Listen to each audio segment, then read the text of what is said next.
This is the story of one of the most notorious systems of racial oppression in modern history, apartheid in South Africa. A system built on fear, power, and injustice, and ultimately dismantled through courage, unity, and sacrifice. The roots of apartheid stretch back centuries. In 1652, Dutch settlers, the Boers, established a colony at the Cape of Good Hope. Over time, indigenous Khoisan and later Bantu-speaking peoples were dispossessed of their land. In the 19th century, Britain seized control, bringing in its own segregationist policies. By 1910, the Union of South Africa united the colonies, but only for white citizens. Black South Africans were excluded from national politics. The 1930 Natives Land Act made it illegal for black people to own land outside designated reserves, about 7% of the country's land. These laws laid the groundwork for the formal system of apartheid that would emerge after World War II. In 1948, the National Party, led by Daniel Francois Mellon, won the whites-only general election. Their platform, Apartheid, an Afrikaans word meaning apartness. This was not a new idea, but now it became official policy. The party argued that racial groups should live separately to preserve their cultures, but the reality was the consolidation of white political and economic dominance. One man became known as the architect of apartheid, Hendrik Verwoerd. As Minister of Native Affairs, and later Prime Minister, he designed the system in detail. Key laws were passed. The Population Registration Act, 1950, classified all citizens by race. The Group Areas Act, 1950, forced racial groups into separate residential zones. The passed laws required black South Africans to carry identity documents at all times. The Bantu Education Act, 1953, deliberately provided inferior education to black children, preparing them only for menial labor. Over the years, more than 3.5 million people were forcibly removed from their homes. The African National Congress, founded in 1912, initially pursued petitions and negotiations.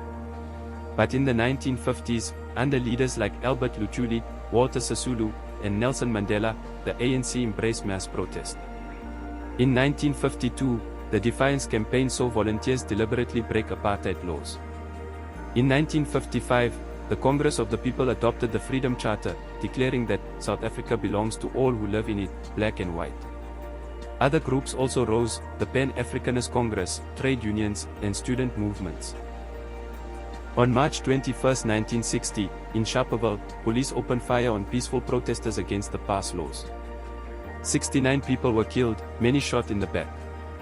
The world took notice, but inside South Africa, the government declared a state of emergency and banned the ANC and PAC. With peaceful protests crushed, the ANC formed Umkhonto we Sizwe, Spear of the Nation, led by Nelson Mandela. The armed wing launched sabotage campaigns against government infrastructure. In 1963, police raided a farmhouse in Rivonia, arresting key leaders. The Rivonia trial followed. Facing the death penalty, Mandela delivered his iconic speech, "I have cherished the ideal of a democratic and free society, it is an ideal for which I am prepared to die." He and others were sentenced to life imprisonment, sent to Robben Island.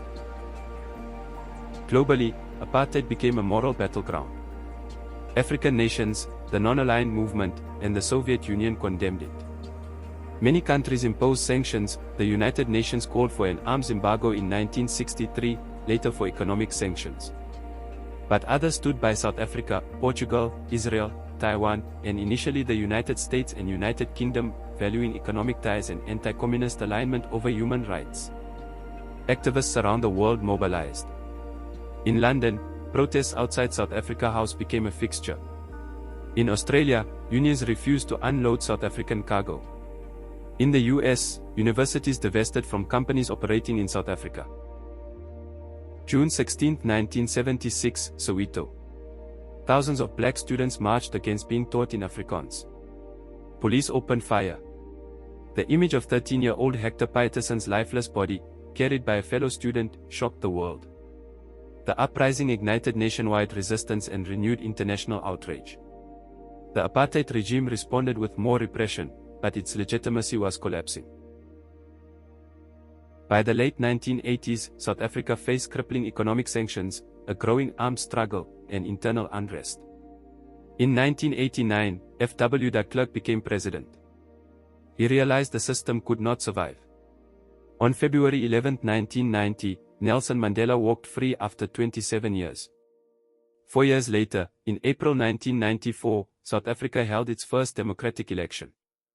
Nelson Mandela became president and apartheid was gone. Apartheid scars remain, in inequality, in land ownership, in memory. But the struggle proved that injustice can be dismantled through courage, solidarity, and persistence.